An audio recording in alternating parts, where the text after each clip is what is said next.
여호수아서 4장 19절부터 25장 1절까지입니다. 여호수아서 4장 19절부터 5장 1절까지 제가 봉독하겠습니다.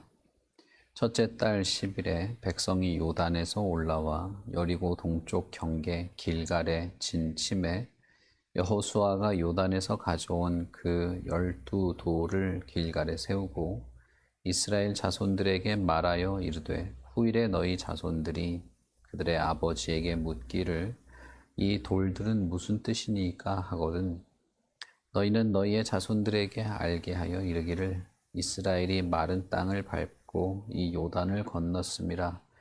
너희의 하나님 여호와께서 요단 물을 너희 앞에서 마르게 하사 너희를 건너게 하신 것이 너희의 하나님 여호와께서 우리 앞에 홍해를 말리시고 우리를 건너게 하심과 같았나니 이는 땅의 모든 백성에게 여호와의 손이 강하신 것을 알게 하며 너희가 너희의 하나님 여호와를 항상 경외하게 하려 하심이라 하라.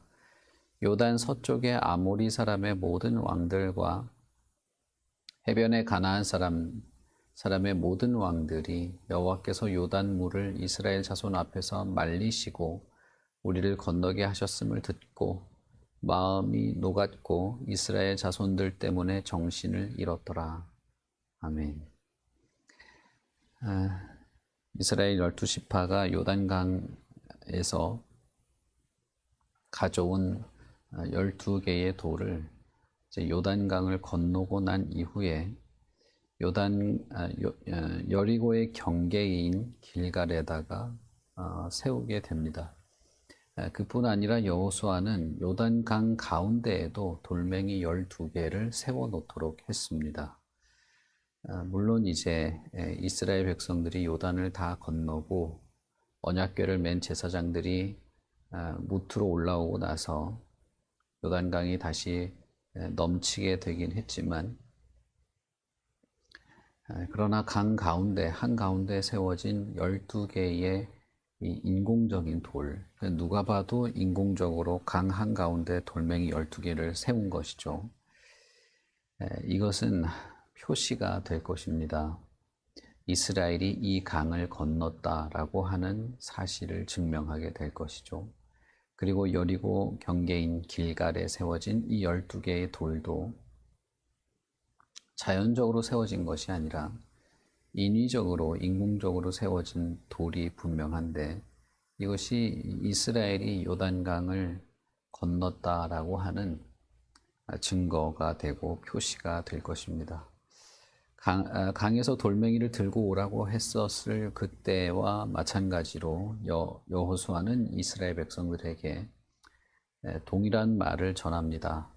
나중에 너희들의 자손들이 이 돌을 보고 이게 도대체 이 돌이 왜 이렇게 12개가 있습니까? 라고 물어보거든 하나님의 역사 그리고 하나님의 약속의 성취 그리고 하나님께서 하신 능력의 일들, 능력 있는 일들을 증거하도록 하신 것이죠.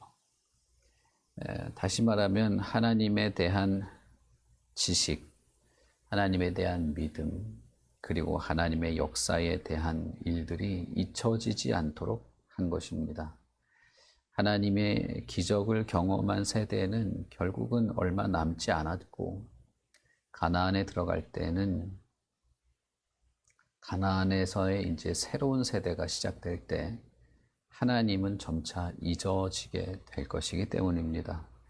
가나안의 문화에 젖어들지 않고 가나안의 삶에 동화되지 않고 마치 애굽에서 고센 땅에서 고립된 채로 이스라엘이 있었던 것처럼 이스라엘은 가나안에서도 자신들이 살고 있는 가나안의 문화에 동화되는 것이 아니라 하나님의 백성으로서의 독특한 자기 정체성을 가지고 있어야만 했습니다. 그러기 위해서는 하나님에 대한 이해, 하나님의 역사에 대한 신뢰, 그리고 하나님이 하신 일들에 대한 자기들의 확고한 믿음과 지식을 가지고 있을 필요가 있었죠. 40년의 광야 시간 동안에 하나님이 어떻게 이스라엘을 돌보았는지 알고 경험한 것은 9세대입니다. 이제 신세대가 가나안에서 태어나고 가나안에서 지내기 시작하면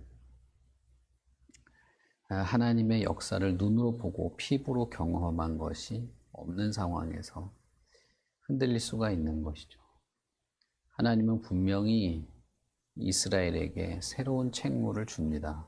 그것은 무엇이냐 하면 다음 세대에게 자신들의 믿음과 확고한 하나님에 대한 지식을 물려주어야 한다는 것입니다.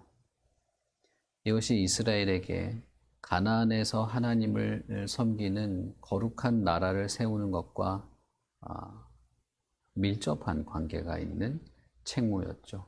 이것은 하나의 사명이기도 합니다.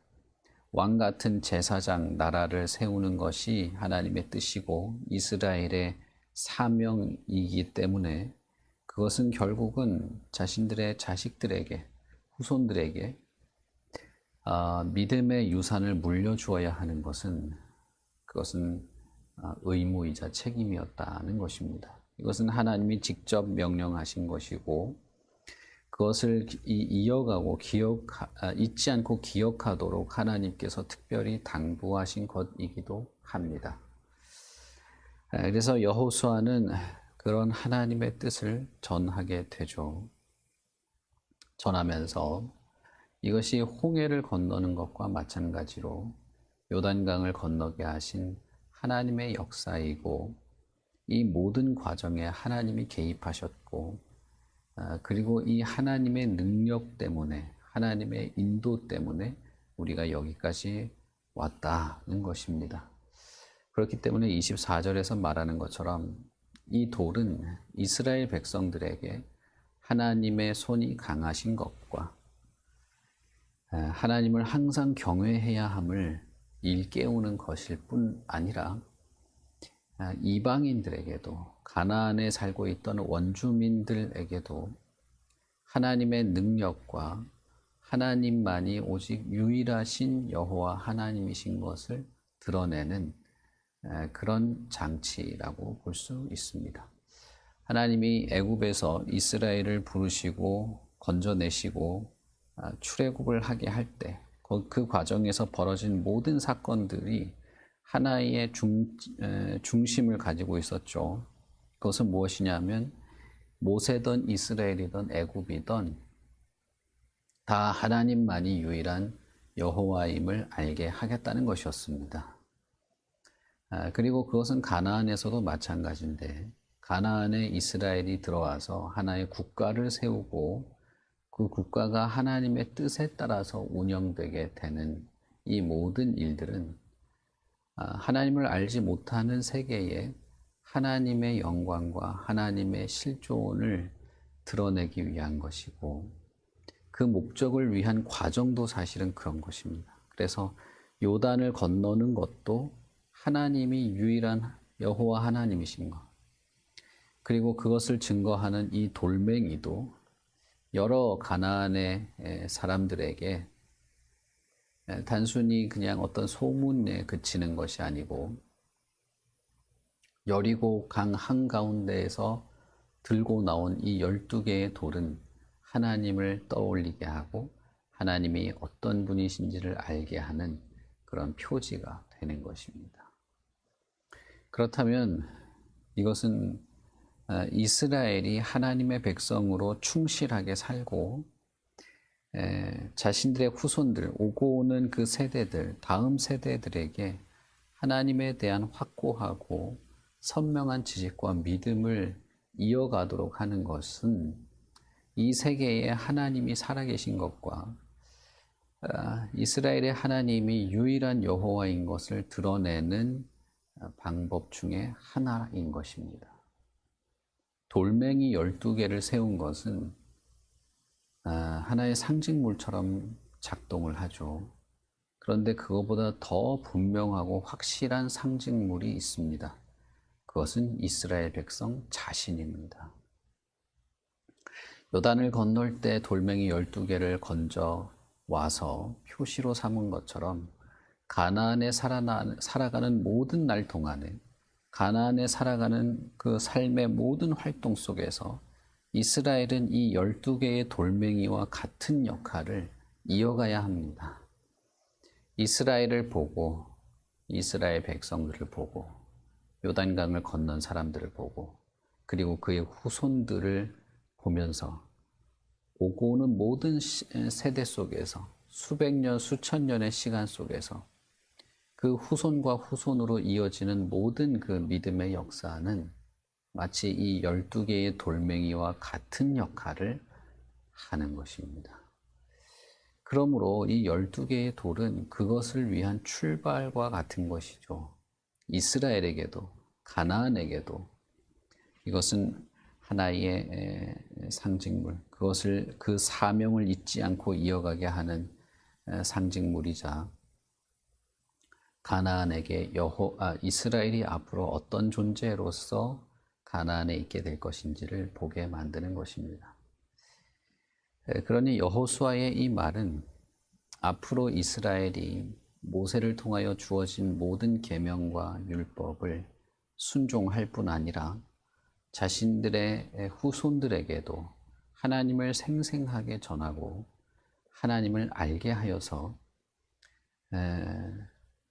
지금은 12개의 돌멩이를 길갈에 세웠지만 가나안 전역에 있어서 이 돌멩이와 같은 역할을 할 이스라엘 백성들이 되도록 하는 것입니다.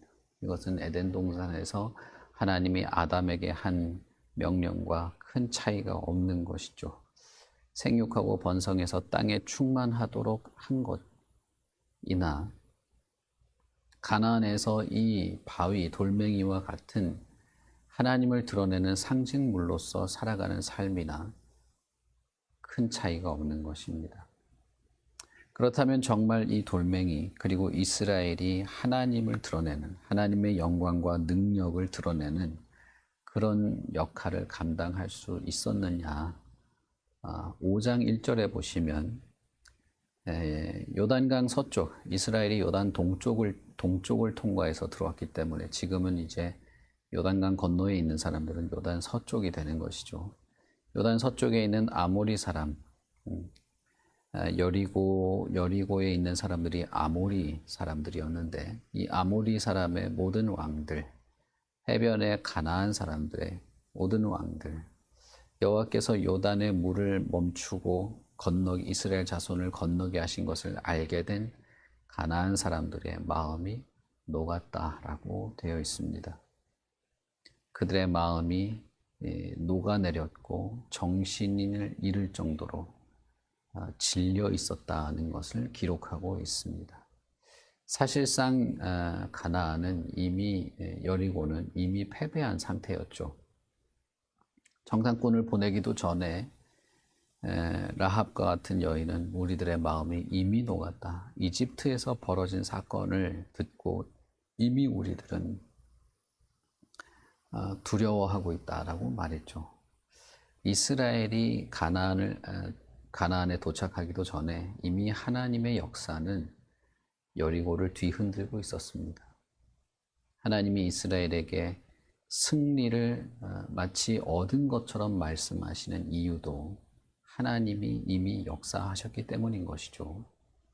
그런 상황에서 이스라엘의 그 수백만 명의 사람들이 무기를 든 자만 수십만 명이 강을 건너올 때 그 강이 멈추고 마른 땅을 건너오고 할 때 물론 돌멩이도 상징물이긴 하지만 이스라엘 자체가 살아있는 하나님의 능력을 증명하는 상징물이었던 것이죠.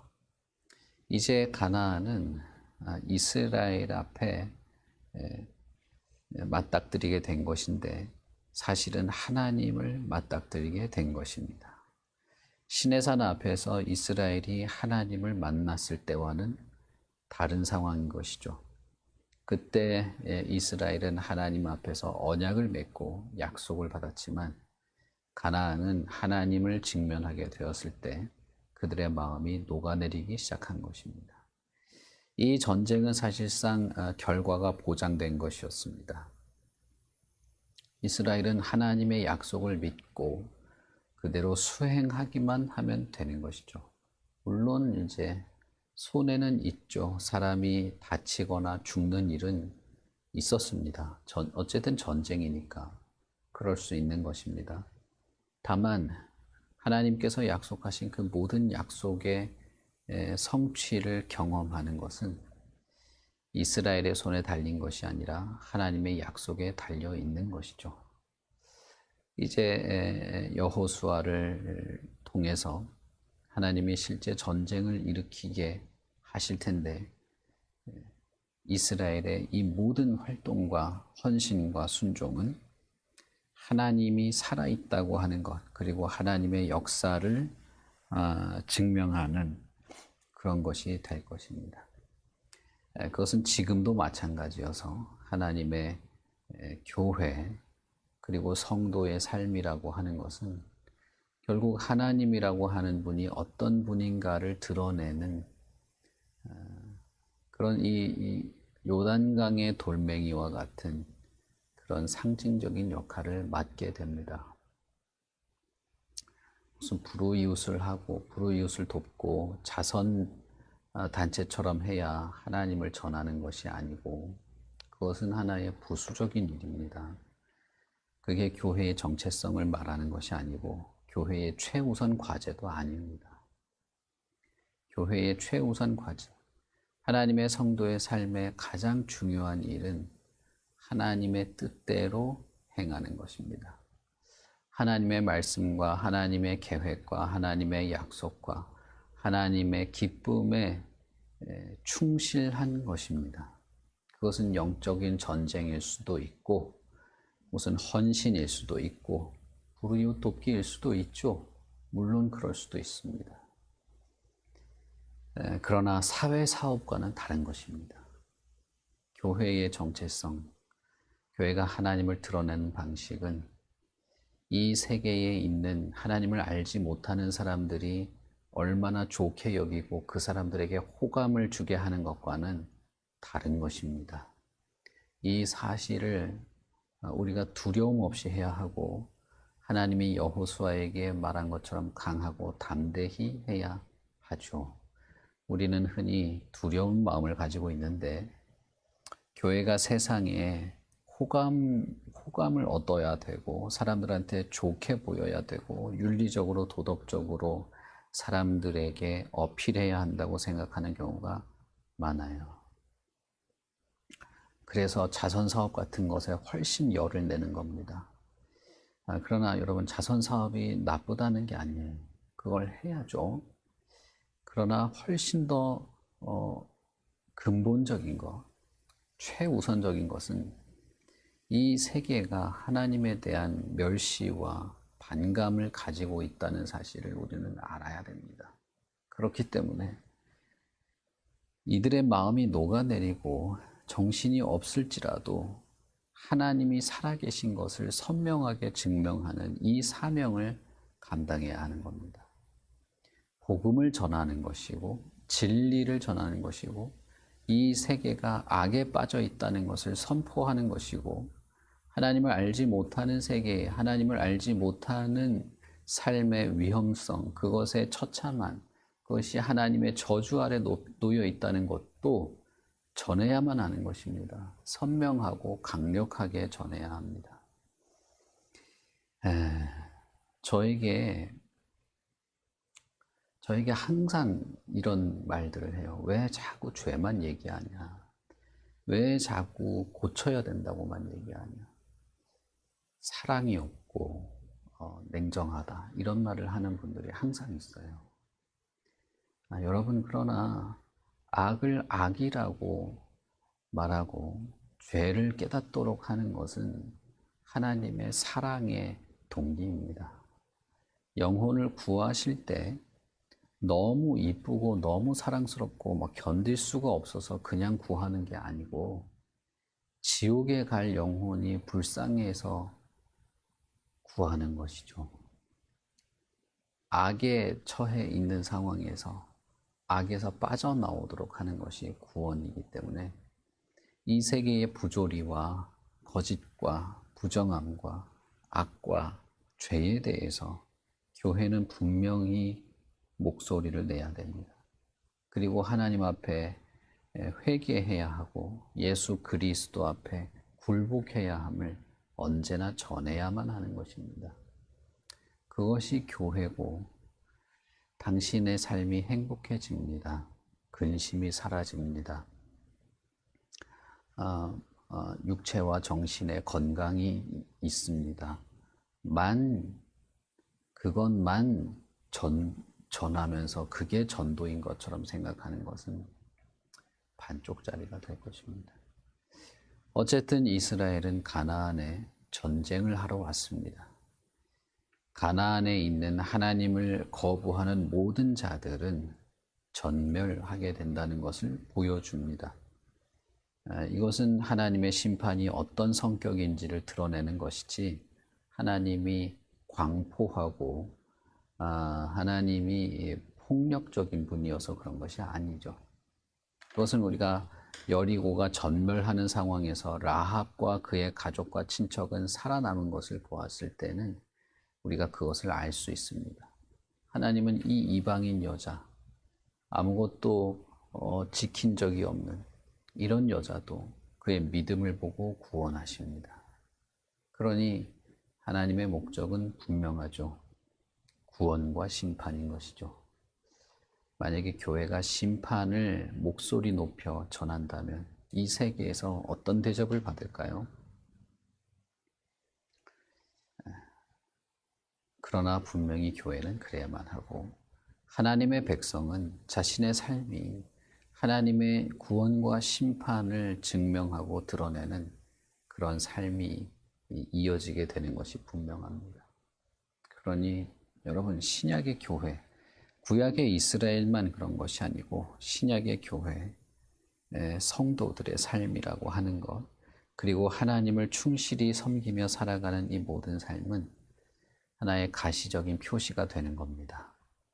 하나님을 알게 하고 하나님을 드러내는, 교회는 교회답게, 성도는 성도답게, 그리고 우리의 삶의 모든 순간과 과정에서 하나님의 뜻을 실행하는 것은 그런 열매를 낳게 될 것입니다.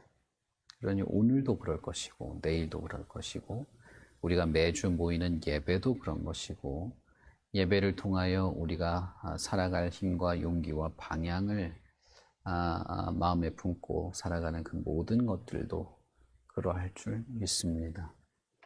우리 같이 기도하겠습니다. 하나님 아버지, 하나님께서 이스라엘을 가나안으로 이끄시는 그 모든 과정을 잊지 말고 후손들에게 전하도록 하십니다.